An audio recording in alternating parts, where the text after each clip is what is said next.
Welcome to another bonus edition of Upon Further Review. Upon further review, And in this edition, we'll be talking about the Miami Dolphins at the Buffalo Bills and their AFC East Week 2 matchup. And that'll be played on September 14th at 1 p.m. Eastern Time. You can catch that on your local CBS affiliate.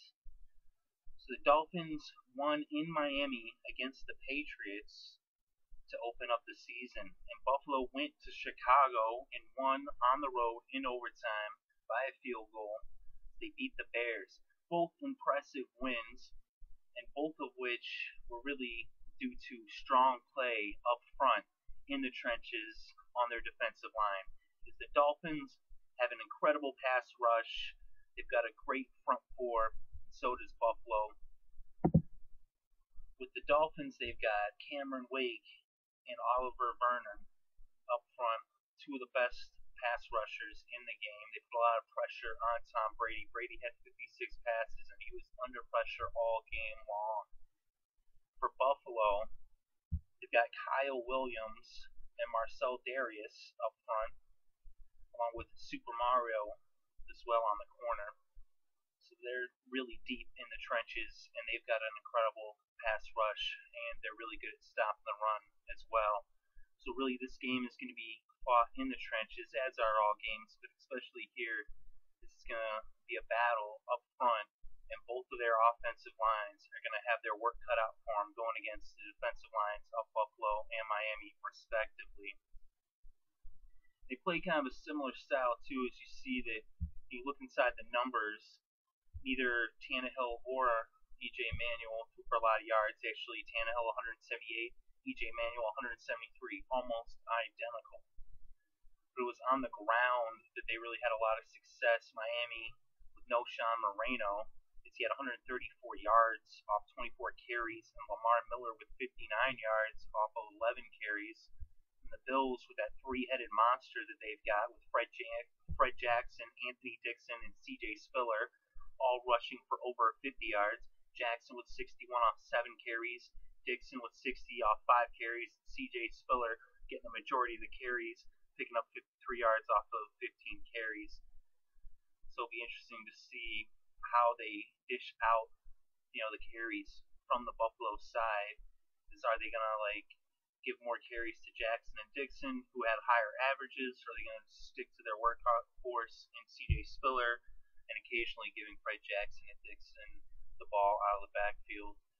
Either way, they're going to be relying on the run, and it's going to be up to the Dolphins to shut down that run, as it shouldn't be much of a problem to shut down the pass of Buffalo, whereas the Dolphins, they're more talented in their passing game. Although Tannehill only threw for 178 yards, he does have some very talented targets. Mike Wallace and Brian Hartline are a couple of targets that are really more than capable of having big games. This game is in Buffalo, and it's tough to go into Buffalo and win. They've got historically a good defense. It is just their offense is really the issue with the Bills. And if they can put up enough points, this is going to be a defensive battle, and it's going to be one on the ground. Of course, one big play from either passing game could be the difference in a game that looks to be really tight. So just one big play from Mike Wallace, or even somebody, an X factor, somebody that we wouldn't really expect to see come up with a big play. Somebody maybe like Charles Clay. So, we're on the Buffalo end, you could see somebody over on their end, maybe Sammy Watkins or Mike Williams come up with a big play. If so, that would be the difference. I just think Miami's too tough. Miami right now is a team that's looking to compete for the AFC East.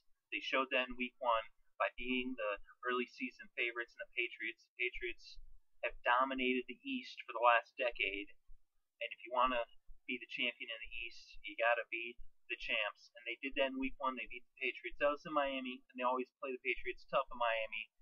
Now they're going to have to go on the road and show in the division that they're the team to beat this year. And a win in Buffalo will go a long way towards that, because that will put them up not just 2-0 on the season, but 2-0 in their division. And wins in the division are really worth more. That's like winning 1.5 games That would be more like being 3-0 if they win this game in Buffalo, which I believe they will do. I believe Tannehill is more than capable of putting up some numbers against Buffalo. He's going to have to watch out for that pass rush. As I said, Buffalo is really tough up front, and that should keep this game close. But in the end, I think Miami's going to win this one. Of course, they're going to have to get a good game out of Caleb Sturgis, as he's going to have to be on point in that windy stadium of Buffalo up there by Niagara Falls, not too far from it. And it gets pretty windy up there in Buffalo. And so their kicker, Sturgis, he's going to have to make sure that he is very accurate and gets it through the uprights. Dan Carpenter, he's used to kicking in that wind. As you saw, he did a great job in Chicago as he won the game in overtime for Buffalo, and that's the Windy City. Buffalo's nearly as windy, maybe even more so on certain days. And so that's going to be a factor too, as this game could come down to a field goal at the end. It's going to, be the difference right there. It's going to be so tight between these two teams, as they are very evenly matched. And Buffalo is pretty underrated. I think the Dolphins are also very underrated. Their defense is a little banged up. Like I said, up front, they are just so strong.